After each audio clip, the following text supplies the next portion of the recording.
लोग बैठे अतिथि शिक्षकों के सेवा समायोजन को लेकर ये 2 मानव दिवसीय निर्माण धरने के पर बैठे समाज जहां निर्माण और विश्व प्रमुख निर्माण पप्पू यादव के बौद्धिक लोग, यह सरकार भारत हो या राज, हमेशा से इस कंट्री में ऐसी हाथ प्रत्येक संस्थाओं को समाप्त करना चाहती है जो संस्था भारत की अर्थव्यवस्था, भारत की बौद्धिक व्यवस्था, भारत की सांस्कृतिक व्यवस्था, भारत की लोकतांत्रिक मूल्य और संवैधानिक विचारों को सेव करती है या उसको रेस्पेक्ट के लिए काम करती है।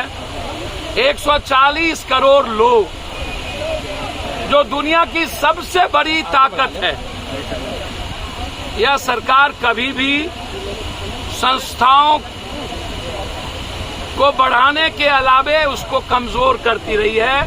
चाहे वो न्यायपालिका हो, चाहे वो फिल्म लाइन का हो, चाहे वो किसान का मुद्दा हो, चाहे वो बैंकिंग हो, चाहे वो ईडी हो, चाहे वो कॉलेजेस हो, चाहे वो अस्पताल हो। 1 nation 1 rank, no nation no rank no pension, संविदा वर्ल्ड का डिमांड है, इंडिया का डिमांड है। संविदा और नियोजित जैसी चीजों को सबसे हटाइए।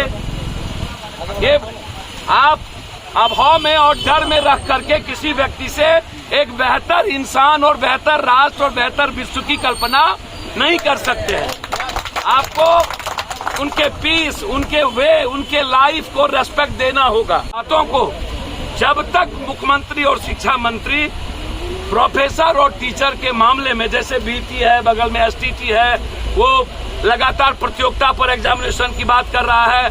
वो नहीं चाहता है कि आप नंबरिंग पर आप एग्जामिनेशन लीजिए, पैसा लाइए और फिर नौकरी लीजिए, या फिर कोचिंग माफिया तय करे, या हमें तय कर ले जा करके कॉपी पर पैसा लेकर के नंबर देने वाला। तो ये लड़ाई लगातार यहाँ से वहाँ तक विद्वान और सभी शिक्षाविद यहाँ बैठे हैं। इसीलिए यह आवाज पूरे बिहार की है और इसको मुख्यमंत्री को और शिक्षा मंत्री को सुनना चाहिए। नहीं सुनेंगे तो हम लोग इस लड़ाई को तेज करेंगे। पप्पू जी, बिहार में 6 से वित्त रहित कॉलेज है, अभी तक परमानेंट नहीं किया गया। वित्त रहित कॉलेज आज से 90 के पहले से ना खत्म हो गया हो। सोना, कान का बाली, बीबी का सब कुछ बेच बिकन करके नंबर 1, नंबर 2, नंबर 3, पहले आओ पहले पाओ। पहले आप आए तो केमिस्ट्री में नंबर 1 प्रोफेसर, फिर बीबी का जेवर बेचे तो नंबर 2, फिर कोई ज्यादा दे दिया तो नंबर 2 को घसका के नंबर 3, नंबर 3 को नंबर 2। हम पैसा कुछ नहीं। तो वित्त रहित आज का डिमांड है।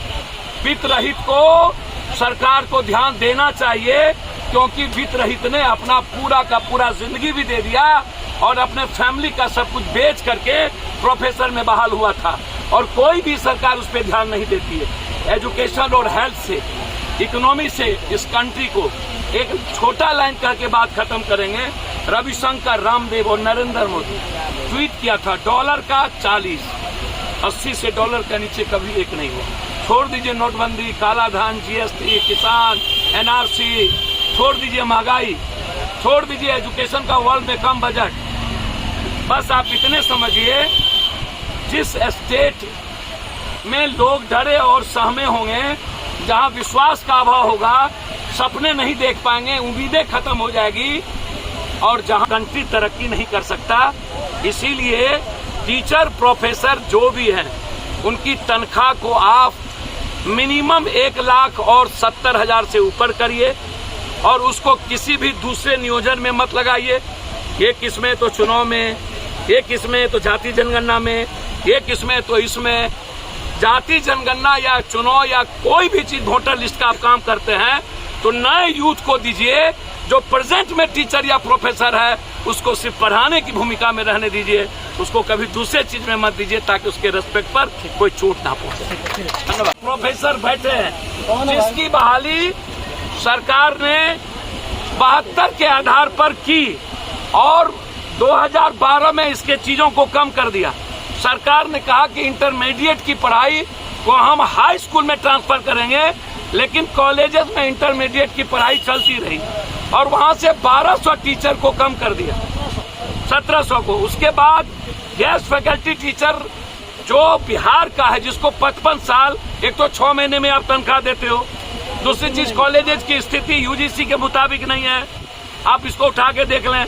बच्चे हमारे बहुत मुश्किल से जो गेस्ट फैकल्टी के टीचर आए हैं वह अपने वक्त के अनुसार कुछ बच्चों को लाने का भी प्रयास करते हैं।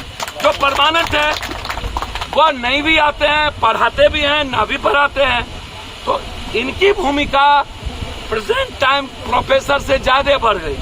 तो एक तरफ अनकंटेस्टेड में नियमित कर दिया गया, कंपलसरी कर दिया गया 65 और 60 सालों तक। अब यहाँ की सरकार कहती है हम जो नियमित करेंगे प्रोफेसर को, उसमें जिन 1700 गेस्ट फैकल्टी प्रोफेसर को बहाल किया गया है उनसे अलग करेंगे और इनको फिर हम हटा देंगे। तो यह बहुत ही गलत है सरकार की पॉलिसी, जिससे आप काम लेते हो एक दिन, पहली प्राथमिकता उसे ही मिलनी चाहिए। दूसरी चीज, संविदा जैसी चीजों को, ठेका पट्टा जैसी चीजों को खत्म करो। यदि हम एक प्रोफेसर को यह कह दें या काम करने वालों की कल आपको मर जाना है तो हम आज ही मर जाएंगे, तो यह तो कंप्लीट रूप से असुरक्षा की भावना से घिरे हुए हैं कि इनकी जो कंप्लीट क्वालिटी और क्वांटिटी बेस इनकी चीजें होनी चाहिए, उतना एफर्ट्स नहीं करेंगे जैसे आप अग्निवीर अग्निपथ में भी कर दिया। तो इस कंट्री को, इस स्टेट को आप कहाँ ले जा रहे हैं? आज 1700 गेस्ट फैकल्टी प्रोफेसर अपने उस डिमांड को लेकर यूजीसी के मुताबिक जो आपने कहा उसमें आप सबसे पहले संविदा को खत्म करिए, दूसरा आप हमारी उम्र को 60 करिए, तीसरा आप हमें परमानेंट करिए, चौथा आप किसी भी प्रोफेसर की बहाली के पहले हमारी बहाली आप नियमित करिए। आप सबको लीजिए, कोई दिक्कत नहीं है। अन्यथा हमारे पास रेस्पेक्ट यदि कमजोर होगा तो हम बिहार के बच्चों में अपनी भूमिका को समर्पित नहीं कर पाएंगे। इसीलिए आज मैं एज ए भाई, एज ए पार्टी नहीं, एज ए बिहारी, इनके रेस्पेक्ट के और खबरों के अपडेट के लिए हमारे चैनल को लाइक, सब्सक्राइब एवं शेयर करें।